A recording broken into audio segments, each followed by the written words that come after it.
Salut, j'espère que vous allez bien. Aujourd'hui, je vous retrouve pour un avis lecture et il y a des genres très variés, une fin de saga, un livre auto-édité, il y a manga, BD, enfin il y a un petit peu de tout, vous allez voir ça et on va tout de suite commencer avec l'auto-édité. Il ne s'agit pas d'un seul tome mais d'un intégral d'une trilogie. C'est un pays celtique, écrit par Delaine Harper. Dans cette histoire, nous allons suivre Lania qui reçoit une mystérieuse lettre qui l'invite à quitter sa vie parisienne pour une île légendaire qui se nomme Avalon, je pense que c'est plutôt Avalon. Lania part à la rencontre d'une nouvelle civilisation et de son héritage breton, où elle a désormais le pied entre deux mondes différents, donc sa vie parisienne et l'île qu'elle va complètement découvrir avec plein de personnes. Une école où les filles et les garçons sont séparés, une école où elle va apprendre plein de choses, où elle va un peu se recentrer et apprendre aussi par rapport à la terre, apprendre à plus vivre en harmonie avec, à vivre en fonction des cycles des saisons, des cycles de la lune et plein de choses comme ça. Sa vie va être transformée par ce voyage, donc sa quête pour le féminin sacré sera-t-elle un fléau ou une bénédiction?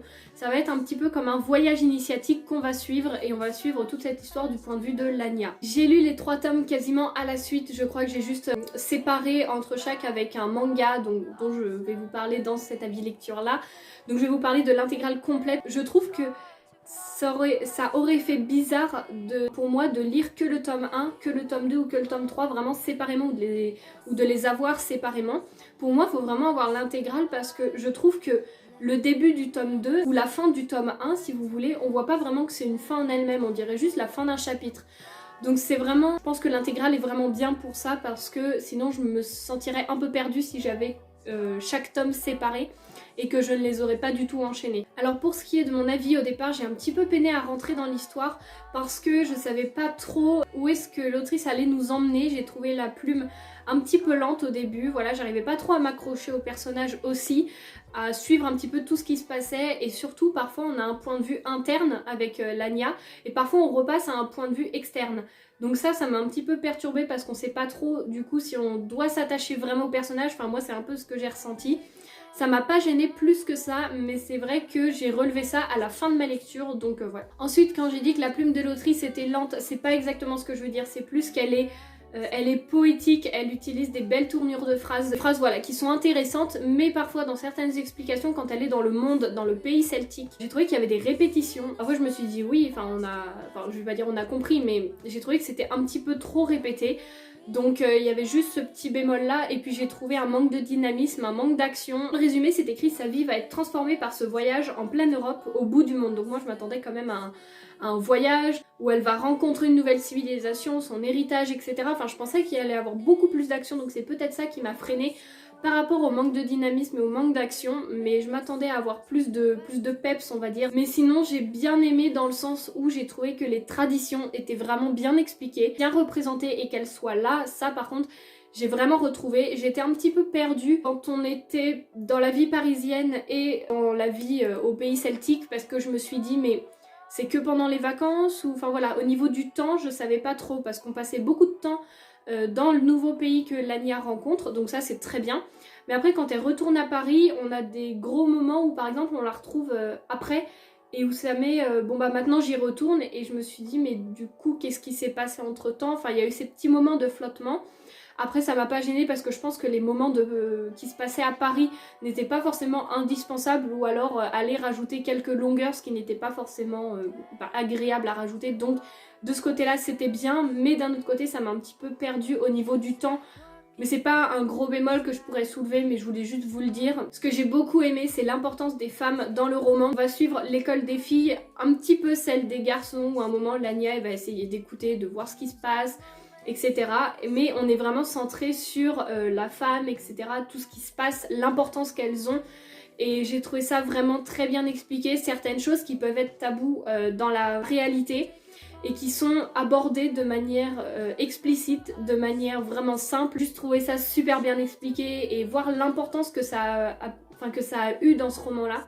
J'ai trouvé ça vraiment super bien. J'ai beaucoup aimé le fait qu'on nous montre que les femmes ainsi que les hommes, ils ont tous une place importante, ils ont chacun leur rôle. et que ils sont différents, ils ont des rôles différents, mais ils sont autant indispensables l'un que l'autre. Ils ont les mêmes droits, les mêmes valeurs. Et pour finir avec les personnages, je dirais que j'ai beaucoup aimé ce côté initiatique, puisqu'on voit bien que Lania, elle part où en fait il y a des choses qui se sont passées dans sa vie personnelle, où elle se sent vraiment mal, elle ne sait pas quoi faire, elle ne sait pas comment se relever, elle se pose des questions et elle va même jusqu'à penser des choses où elle se dit je vais pardonner à telle personne et tout, et on se dit mais non mais tu peux pas faire ça vu ce qu'il a fait, non, enfin tu peux pas. Et en fait on va comprendre tout ce fonctionnement au fur et à mesure et on voit vraiment Lania qui se relève, qui cherche des explications, pardon, qui réfléchit, qui voit les choses autrement avec ce pays celtique, l'école où elle va, elle apprend plein de choses et où elle se pose des questions elle-même sur son rôle et sur sa vie du coup parisienne, où elle change beaucoup de ses habitudes. Par exemple, sans spoiler, je vous dis juste quelque chose de tout simple, au lieu d'avoir son téléphone ou une montre tout le temps, maintenant à la fin elle se règle sur la lune, elle regarde les cycles, enfin le soleil pour savoir un petit peu l'heure, et plein de choses comme ça que j'ai trouvé vraiment très intéressantes, où ça remet un petit peu l'importance de la nature au quotidien. J'ai bien aimé aussi suivre l'entourage de Lania, mais j'aurais bien aimé suivre un petit peu, connaître un petit peu plus son grand-père, puisqu'à un moment on apprend quelque chose et je me suis dit oui mais on ne connaît pas vraiment ce personnage, donc si on l'aurait connu, on aurait eu vraiment de l'attachement pour celui-ci et donc ça nous aurait beaucoup plus impacté quand il se passe ce qui se passe dans le roman. Alors que là moins, même si Lania est impactée et donc on le ressent aussi, j'aurais bien aimé découvrir ce personnage du grand-père qui avait l'air d'avoir une place importante pour elle. Mais sinon voilà, j'ai bien aimé les personnages qui étaient, je trouve, bien construits. Le petit bémol généralement, en gros dans ce livre je dirais que ce serait le manque de dynamisme pour moi. Mais après si on est au courant et qu'on y va en le sachant, je pense que c'est pas un gros problème qui peut vraiment être relevé. Donc voilà, pour moi ça reste une bonne lecture, mais que j'ai peut-être pas lu au bon moment puisque j'attendais plus d'action, mais ça reste tout de même un bon roman. Ensuite on va passer à un deuxième roman, mais je vais passer assez vite. Je vais quand même vous donner un petit avis dessus au cas où vous n'auriez pas vu la vidéo, mais je vous en ai fait une vidéo complète la semaine dernière dessus, donc si vous l'avez vu vous savez ce que c'est. C'est sur Harry Potter, puisque j'ai terminé pour la première fois, c'est enfin la première fois que je connais la fin de la saga, donc là c'est Les Reliques de la Mort.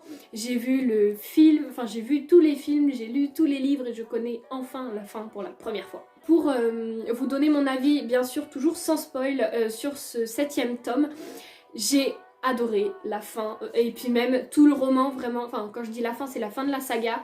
Et j'ai adoré puisque le roman fait quand même 800 pages à peu près il me semble.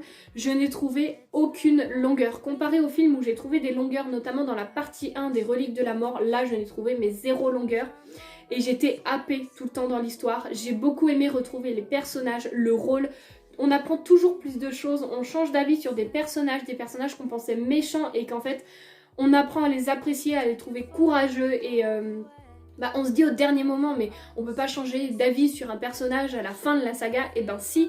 Et même l'inverse sur des personnages qu'on pouvait adorer, on se dit ouais mais en fait finalement pas trop, parce que par rapport à tout ce que cette personne a fait, voilà, je veux dire si vous connaissez la saga vous savez de quel personnage je veux parler. Mais j'ai adoré puisqu'on en apprend toujours plus, que ce soit sur les personnages, sur des actions, sur le rôle de certains objets, même sur Harry Potter, on apprend des choses jusqu'à la fin. J'ai trouvé ça vraiment super bien mené, l'intrigue est très très bien ficelée du début du tome 1 jusqu'à la fin du tome 7. J'ai beaucoup aimé l'univers, tout ce qui se passe, certains professeurs que j'ai trouvé courageux jusqu'à la fin, que j'ai adoré. La bataille finale, j'ai beaucoup aimé, notamment dans le film, puisqu'on voit vraiment... certains passages, mais j'ai trouvé qu'elle était un peu courte par rapport à ce qui se passe dans le livre, bien évidemment.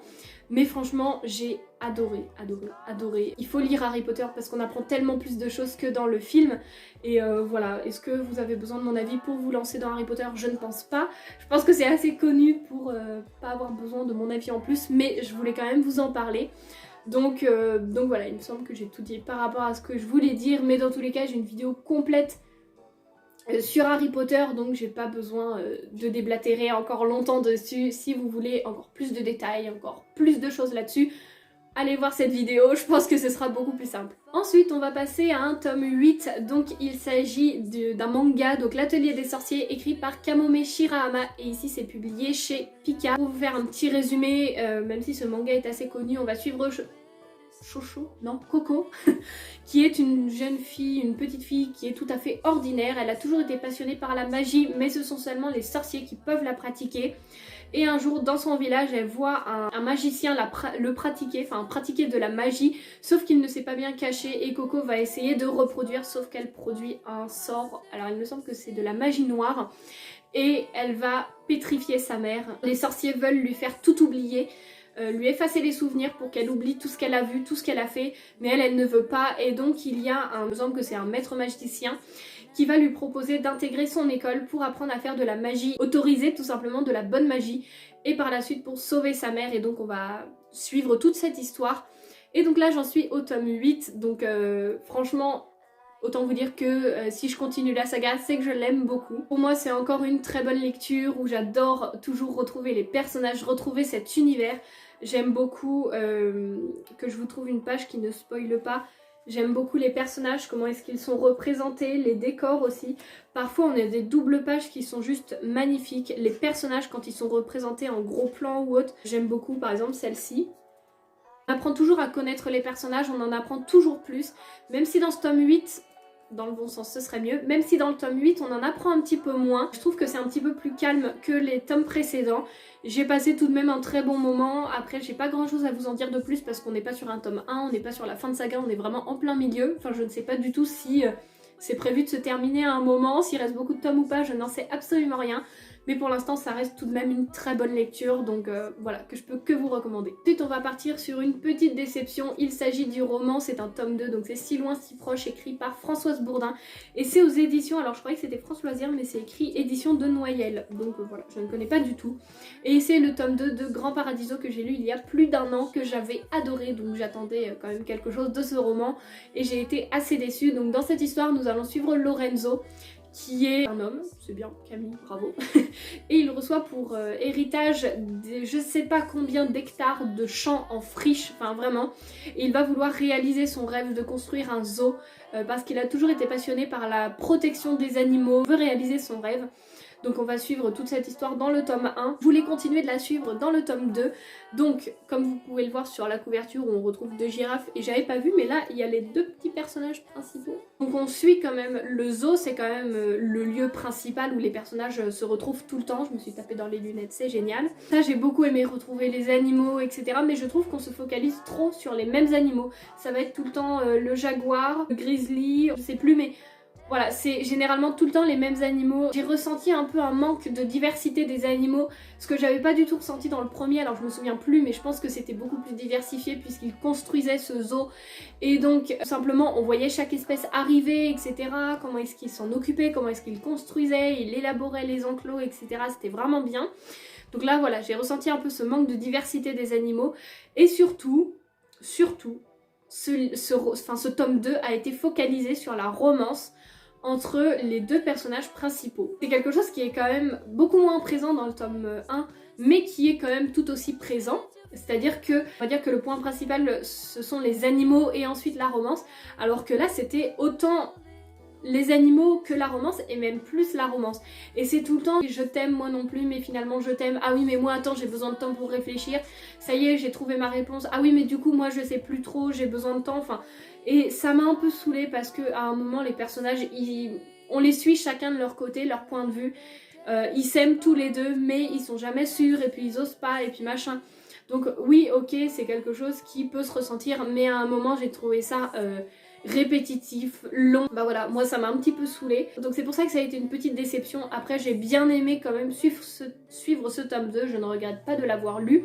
Mais pour moi, si vous aimez pas la romance, et je connais des personnes qui n'aiment pas la romance, et si l'histoire du zoo, tout ça vous intéresse, lisez juste le tome 1, ce sera très bien. Pour moi, le tome 1 se suffit à lui-même. Pour vous dire, quand j'ai lu le tome 1, je ne savais même pas qu'il existait un tome 2, donc voilà. Mais franchement, je regrette pas, parce que je voulais lire le tome 2, je l'ai lu, mais ça reste quand même une petite déception pour moi. On va maintenant terminer avec un autre tome 2, mais qui n'est pas la fin de la saga, puisqu'il me semble que ce sera une trilogie. Et c'est une BD, il s'agit des Sœurs Grémillet, donc c'est écrit et dessiné par Di Gregorio et Barbucci. Ici le tome 2 c'est Les Amours de Cassiopée et c'est publié chez Dupuis. Alors je vous sors le tome 1 pour vous montrer... Oula, failli tout casser. Il s'agit c'est Le rêve de Sarah. Ici on va être vraiment sur un secret par rapport à leur maman et je vais vous montrer un petit peu les planches, à quoi elles ressemblent parce que vraiment c'est quelque chose que je trouve tellement beau, tellement... Enfin j'adore moi le graphisme, les illustrations, tout ça, je trouve ça vraiment joli. Les couleurs, j'adore, voilà, tout simplement. Voilà, une autre double page. Donc ici on va vraiment être plus sur une BD plus jeunesse que la première, puisque là on est vraiment focalisé un petit peu sur les amours de Cassiopée. Il y a quand même un mystère à côté, puisqu'il y a une présence inquiétante qui flotte au-dessus des ruines d'un château, puisqu'elles partent en vacances chez leur grand-mère et dans la ville apparemment il y a un fantôme, il y a quelque chose qui se passe et elles, forcément elles veulent percer ce mystère. Mais à côté de cela on va suivre, comme le titre l'indique, les amours de Cassiopée, où elle va se poser des questions. Donc pour ce côté là on est quand même plus sur du jeunesse, mais j'ai tout de même beaucoup aimé. J'ai trouvé ça, encore une fois, les personnages très attachants. On va découvrir le personnage de la grand-mère qui est adorable, qui à la fin réussit à faire quelque chose qu'elle n'aurait pas pu faire sans ses petites filles. Et il y a des liens qui sont renoués, le lien de la famille qui est vraiment important et j'ai vraiment adoré cette BD. Franchement moi je trouve que c'est vraiment une lecture qui est très agréable à lire, qui nous fait passer un bon moment. Et voilà, franchement, c'est pas une lecture prise de tête, mais il y a quand même une petite intrigue qui est très bien menée. Les personnages sont bien construits, c'est attachant, on a vraiment des détails sur les illustrations. Alors faut que je vous trouve... Voilà, par exemple la maison. J'adore, franchement, je trouve ça hyper joli. On va toujours retrouver les trois sœurs qui sont très attachantes puisqu'elles sont toutes les trois différentes avec leur caractère et leur comportement qui sont bien différents. Elles ont des convictions, elles ne sont pas forcément attirées par les mêmes activités et franchement j'ai trouvé ça vraiment bien puisqu'on n'a pas juste le personnage principal et les deux qui gravitent autour. Non, elles sont vraiment là comme étant des personnages qui existe elle à part entière quoi, et j'ai trouvé ça vraiment bien comme là où on va suivre Sarah, donc l'aînée, et ici on va suivre Cassiopée qui est celle du milieu. Ensuite il me semble dans le tome 3 qu'on va suivre la plus petite qui se nomme, comment elle se nomme, Lucille. Donc je pense que ça va être trop mignon parce que Lucille elle adore les animaux et c'est un personnage vraiment que je trouve trop adorable. Voilà, encore une fois pour cette BD, je peux que vous dire de la lire puisque c'est une BD qui me fait penser à l'été, qui est très agréable, qui fait du bien. Pour moi l'histoire est complète, les illustrations sont vraiment belles, très colorées. La BD est vraiment trop bien. J'ai très hâte de lire le tome 3 qui sortira l'année prochaine, mais je pourrais relire le tome 1 et le tome 2 sans problème. J'ai beaucoup aimé les deux que j'ai trouvé super bien. Donc voilà, cet avis lecture est maintenant terminé où je vous présente un peu de tout, j'ai envie de vous dire. Autant des très bonnes lectures que des petites déceptions. En tout cas, voilà, j'espère que cette vidéo vous aura plu. Et puis moi, je vous dis à la semaine prochaine pour la prochaine vidéo. Salut!